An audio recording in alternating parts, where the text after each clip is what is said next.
Hi, everyone. Welcome back to Newfound Happy Hour. This is Sarah. And I've been doing this podcast for about 5 years now. I think I'm going to stop explaining what this podcast is at the beginning of each episode. It's been a while, so you get the gist. And if you don't, all my episodes are on YouTube from seasons 1 through now 5. And most of them since season 4 are on video. So you can check that out on YouTube. And yeah, welcome to the second episode of season 5. I always like to do an episode at the beginning of the year to check in with ourselves and see if there's anything that we want to do to set goals or better ourselves or whatnot. And today I have Hannah from Spark Your Growth. So she's a trauma therapist, but she does talk about different types of therapy and things like that. So if you're someone who has maybe been interested in starting counseling or therapy, I've talked about it on this podcast how I've had therapy here and there. And I talk about it in this episode how since being pregnant, I have gotten a counselor again just to go through this time. And I think if you're a little bit overwhelmed, it's easy to be overwhelmed, but this episode kind of talks about how to get started and the easiest way to do that. So let's get started with my conversation with Hannah. Okay, so I'm here with Hannah from Spark Your Growth, and I wanted to talk to you today because we kind of have some mutual friends, and I know that we have been kind of chatting a little bit about therapy and counseling and whatnot. So, do you want to start off with your name and maybe your career title, what you do for anyone who doesn't know? Yeah, so my name is Hannah Sparks.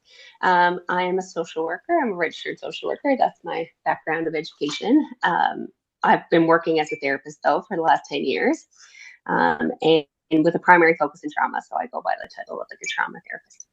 Okay, and you own your own business. Yes, yeah. So I've been in private practice for the last 5 years now, um, and primarily like as like a full-time thing for the last, oh my gosh, maybe 3 years.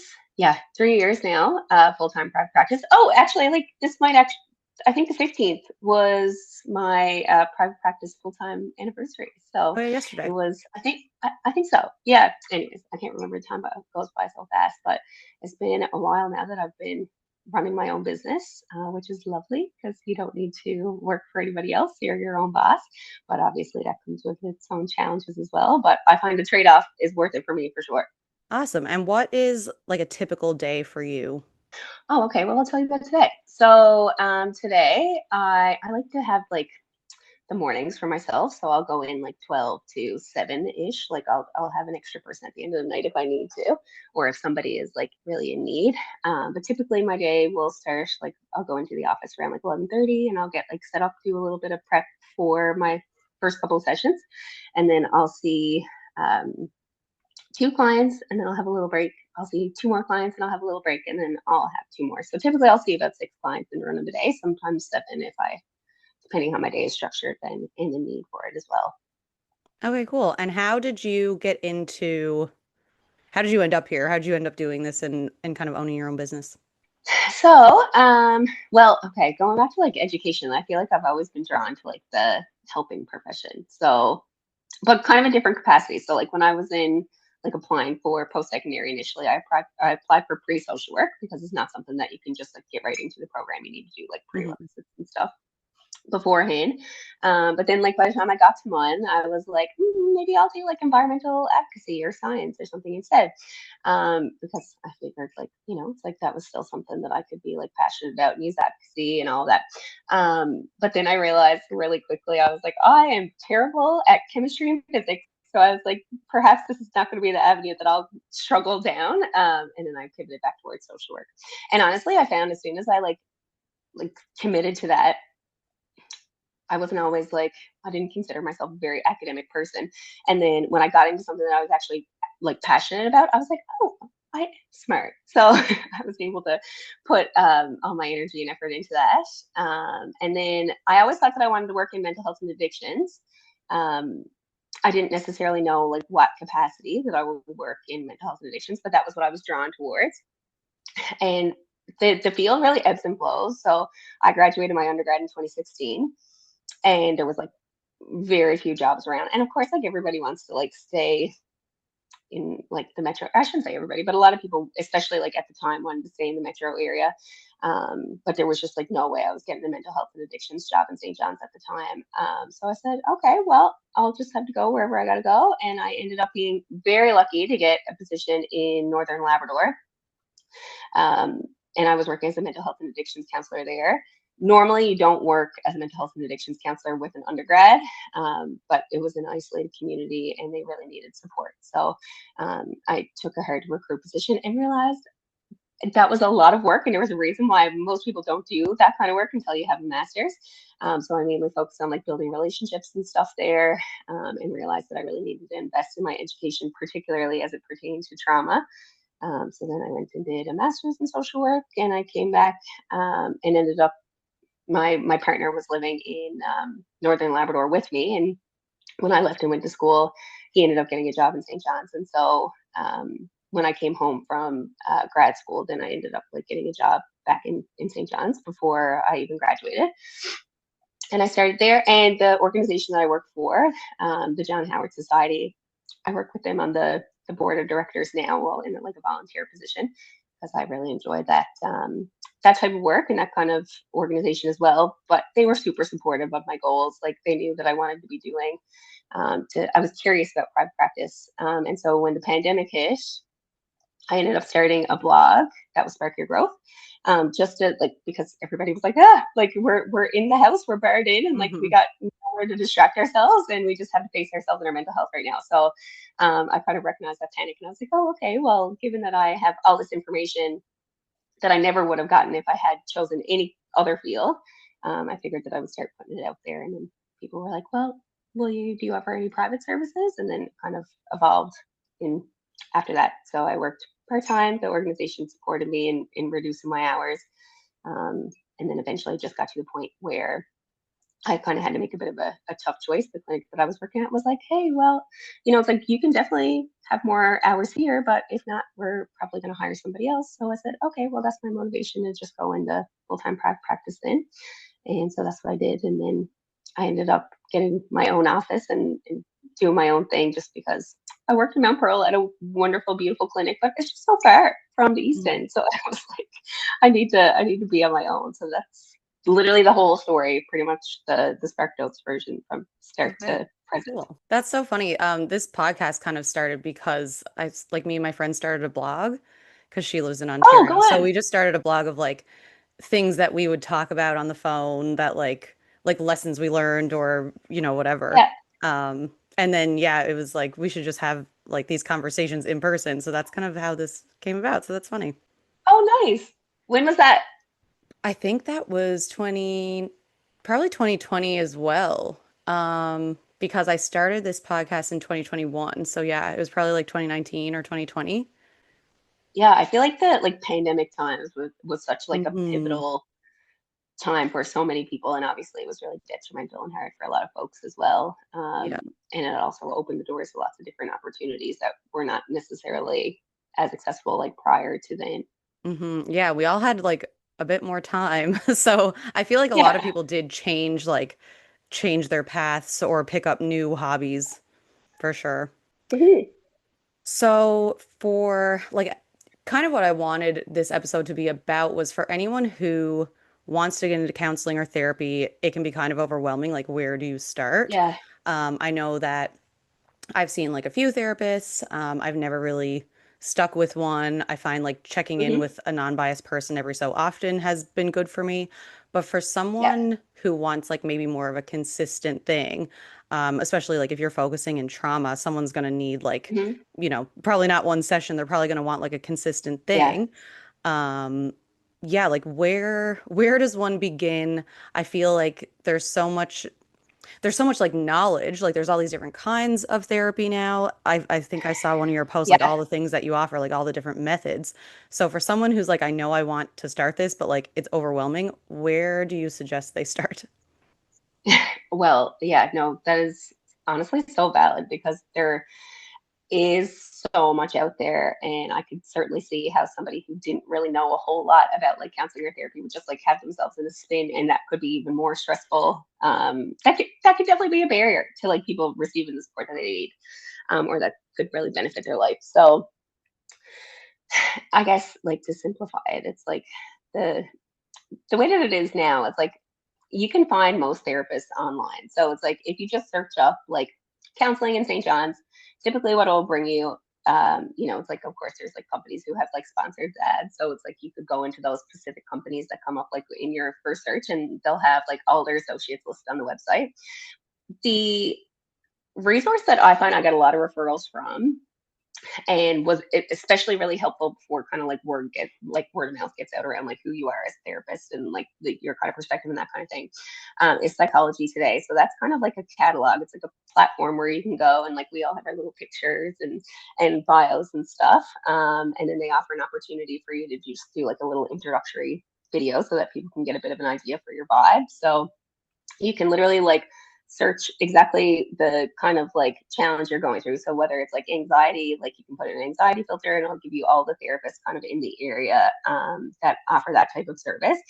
But there's your, I mean, there's new counselors being added on there like every single day. And it just seems like there's more and more people being attracted to the field, which is definitely not a bad thing. Um, but it can make it a bit saturated for people who are trying to kind of find specifically what they're looking for. So the beauty of it is as well is that most people offer like free 15-minute consultations. I definitely encourage people to avail of that option, because I mean, if you have like a little phone chat with somebody, you're going to get a vibe for like what is how might you fish. You can ask them any questions that you might have. You can get a bit of just like a blurb of what it is that they do. You can give a little bit of information, kind of like the Spark Notes version of what it is that you're dealing with, and how you're feeling. And then you can have a bit of discourse with the therapist to kind of see if you both feel like, you would be good to kind of enter into that like therapeutic relationship together. But yeah, really, what is the most important thing when it comes to therapy, which is kind of, I don't even think that this is an unpopular opinion. I just think it's the truth. Like you need to be able to find somebody who you can build a relationship with. And when you can have a therapeutic relationship like that offers, that really opens the door for people to experience safety with another human being, where they can feel seen and heard and validated. And I think then that's really where a lot of like the deeper kind of work happens, because we're humans, we are mammals, we're social creatures, so we need to heal collectively, versus just like, I guess like maybe some people do it alone, like reading a self-help book, but Hmm. I don't know many folks that that's actually worked for. Yeah, no, for sure. And like almost like what you said before with COVID and everything, everyone was so isolated. And I think it's taken people longer to get back out into social settings. Like I host Yes. speed dating, and I only Hmm. started that about a year ago, but people still like I had an event 2 days ago and people are like, "Oh, it's so nice to get out like since the pandemic." And I'm like, "That was almost 6 years ago now." So like it's kind of taken Wild. people a Yeah. bit longer. Um yeah, to like to go back to those things and like not related, but I noticed that um like my partner's son is in junior high. They don't do junior high dances anymore. It's like they stopped a lot of these things Oh. during COVID, or maybe he just lies and says that they're not happening because he doesn't want to go. But I'm pretty sure that like they don't do them anymore. And I think a lot of things that like field trips and things like that were normal, they kind of stopped during COVID. And I think a lot of it hasn't resumed. Yeah. I have noticed that too. That, it's like the reintroduction of the things like maybe have not happened as quickly as the taking away of the things because of the pandemic. Yeah, it's interesting. And we as humans, we are like little creatures of habit. So, and we are also incredibly adaptable. So I find that, um, just say for example, like I have a friend who, like has a place in a isolated community, like, or not isolated community, but like a rural community, so it's like outside of town, kind of like in cabin country. And even in a conversation I was having with her, she's like, man, she's like, after spending so much time like alone, like out in the middle of the woods essentially, she's like, I do notice that it's like a little bit more of like kind of a bit more social anxiety than would have probably ever been the case for her before, right? So we just get used to being alone, or we get used to whatever kind of environment, for better or for worse, right? But is all just honestly a survival strategy. So I think it can really take intentional work in order to like get into different spaces, and then eventually we adapt to that too. Yeah. And kind of going back to what you were saying about finding a therapist, because I find like anytime I've done therapy, it's been for a specific reason, like I'm going through something Yeah, or life change or whatever. Um, and recently I made an announcement post that I'm pregnant. We were talking about this right before we started.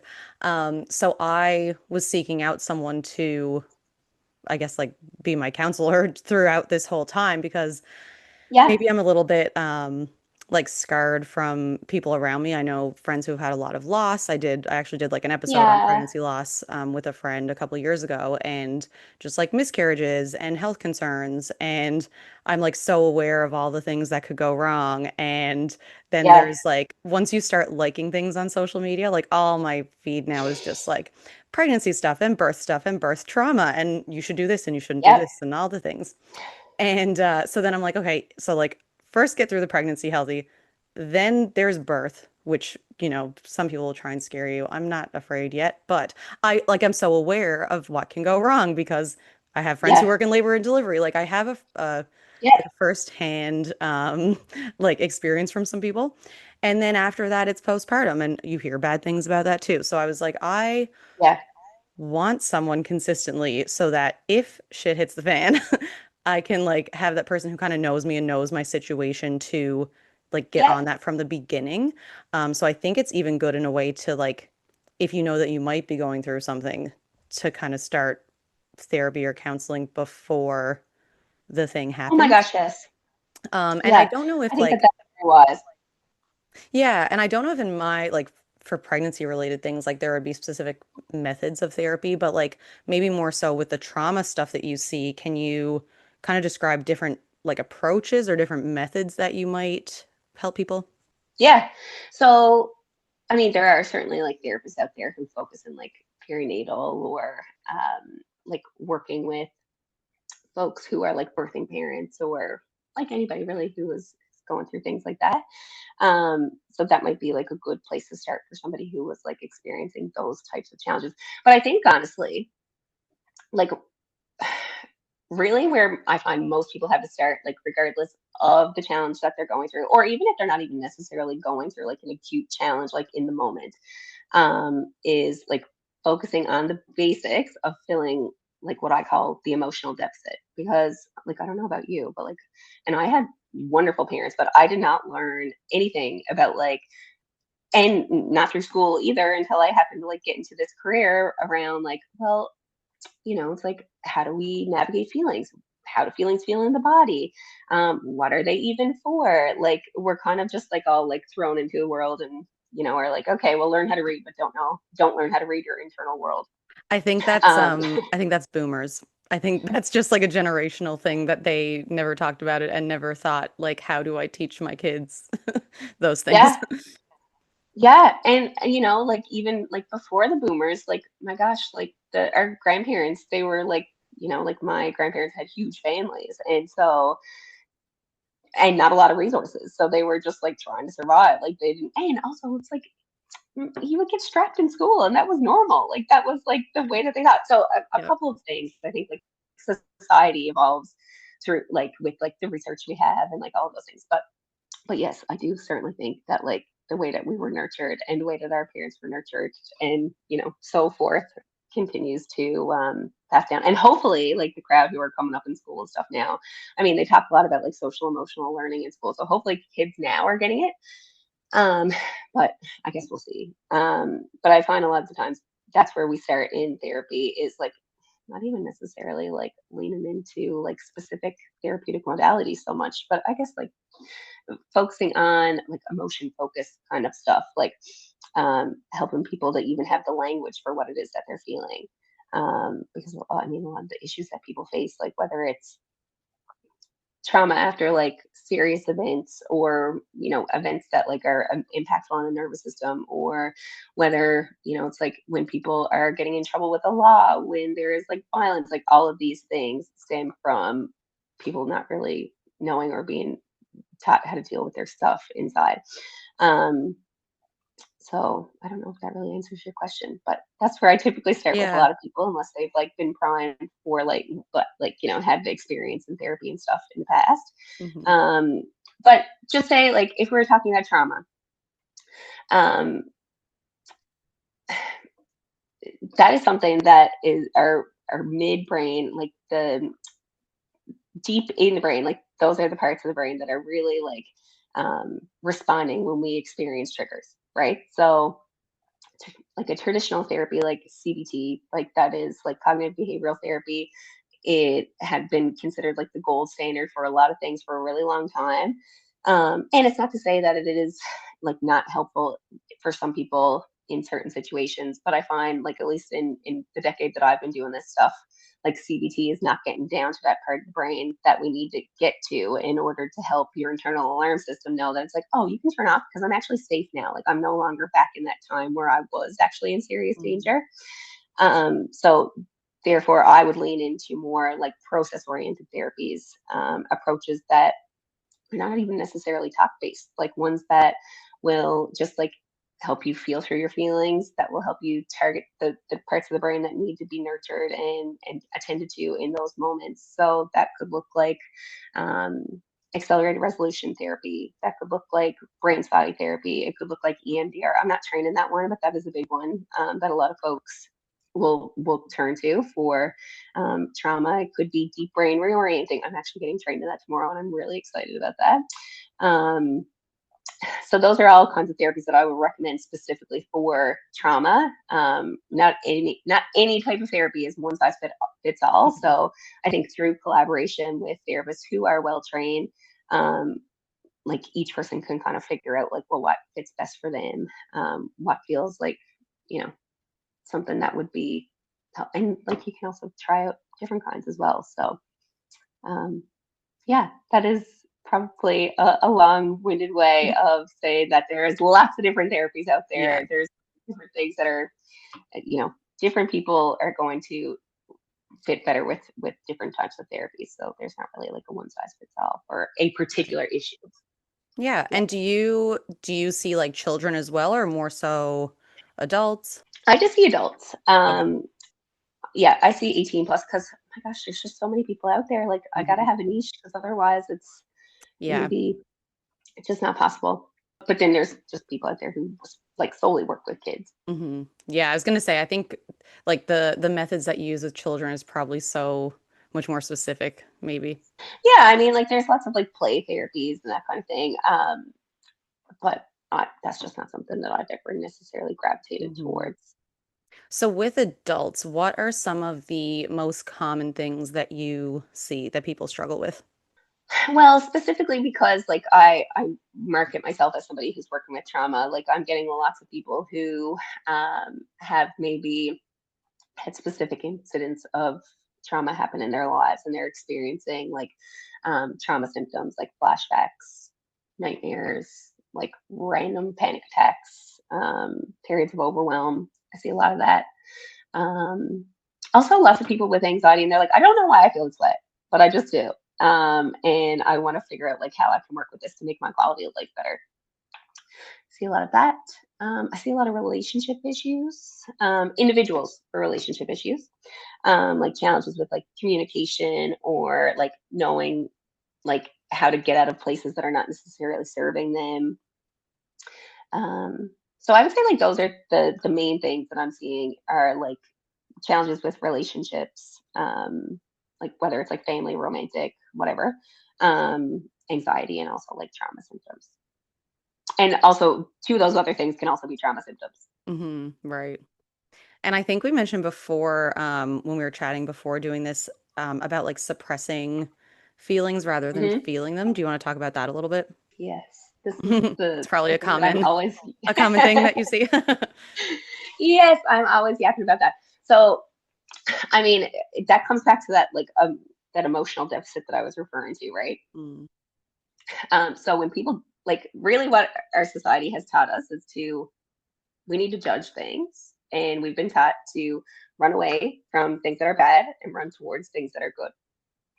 But the challenge is when we take those judgments and we turn them towards our internal world and our emotions, then it really shags us up because we're not necessarily like given ourselves the chance to experience the like negative feelings or uncomfortable feelings because we don't want to deal with them, right? So we're like, ah, and then we'll avoid through doom scrolling on our phones or unfortunately a lot of times like when people are experiencing addictions issues is because it's maybe there might not have necessarily been any one thing that they can kind of put their finger on that had been like something that caused them trauma that could simply be because they don't know how to deal with their feelings and they turn to those substances or whatever in order to kind of alleviate that emotional pain, right? So it is important to feel uncomfortable feelings at times. Um, None of us would be where we were if it weren't for the fact that we were able to make space and move through some amount of discomfort. um like even like I will say I wasn't feeling like super nervous today, but it's only because I've been through things like this before where I've like Mhm. spoken publicly or whatever. And let me tell you, I was not feeling comfortable feelings like the first multiple times that I did something like this. And so, but I see value in it, right? And so because I do see value in like spreading information about mental health and well-being, then it just makes it worth it to be like, oh, okay, well, I can get through this fear if it means that it's in the service of my values. So when we suppress our feelings, then we end up experiencing what's called experiential avoidance, which is the avoidance of experience because it feels a bit uncomfortable. Then we don't get to grow in the same way that we do have potential to grow. So I think that that's one big thing. It's like, and like, who wants to die with all these regrets of not doing the things that we always wanted to do, you I know? was gonna say you probably end up having some like residual negative feelings then because you're like, oh, I wish I had done the thing. Oh no, exactly that. So this is the Yeah. thing, right? Like pain is a fact of life. We need to experience pain. When we struggle, and sounds like such a cliche, but it's cliche for a reason because it's true. It's like we need to struggle in order to grow. Um, and we need to struggle in order to know what needs to be nurtured and cared for. And so the thing is like just say if I was out for a run and I started to feel like my knee hurting or something, and I could just ignore that and be like, no, like I had 5 kilometers in mind today. I'm only 2 kilometers in, and I'm gonna like push through this pain, and I'm just gonna pretend that it's not there. Um, but the thing is, though, by the time I get done that run, if I'm not listening to my body, if I'm like really pushing through that pain, I'm then taking that pain and I'm turning it into suffering. Suffering is avoidable. We can like, and when we kind of like look at that metaphor or look at that as a metaphor for like emotional kind of things, then it's like we can either go through the discomfort now, or I can store it up and it can lead to like probably like unfortunately sometimes it can turn into lifelong issues for people. Um, so we need to learn how to like safely turn towards the discomfort and make space for it. If we really want to be able to thrive in our lives. And that is like a soapbox I'm never going to get off. Yeah. No, but it makes sense. And yeah, I was gonna say like sometimes like hard things are unavoidable. Like sometimes you can't Oh, run away yes. from it. So like if there's an uncomfortable situation and you kind of don't do it and you just avoid all these things, then like something is gonna come along that is unavoidable and Oh, that'll yeah. just make it that much harder. Yes, pain is a fact of life. Like nobody is going to be able to avoid it all the time, and then the more we try to avoid it, the more we actually end up experiencing it. There's this book called The Happiness Trap, which I read years ago, and I encourage people to take a little look at it. It talks about how like we value happiness so highly, and how like in a pursuit of that happiness, we think we're going to get it by avoiding all the discomfort and just being like, oh, it's fine. It's like that meme of like the dog in the burning house and it's Mhm. like burning around him and he's like, it's okay, it's fine. Um, but yeah, so it's like we need to, if you don't deal with it now, it's gonna be there later and it's gonna be worse. Yep, for sure. I always end with advice, so it doesn't have to be something about like your job or therapy or anything like that. It can just be general advice. Maybe something that like someone shared with you or that you always share with people. Okay.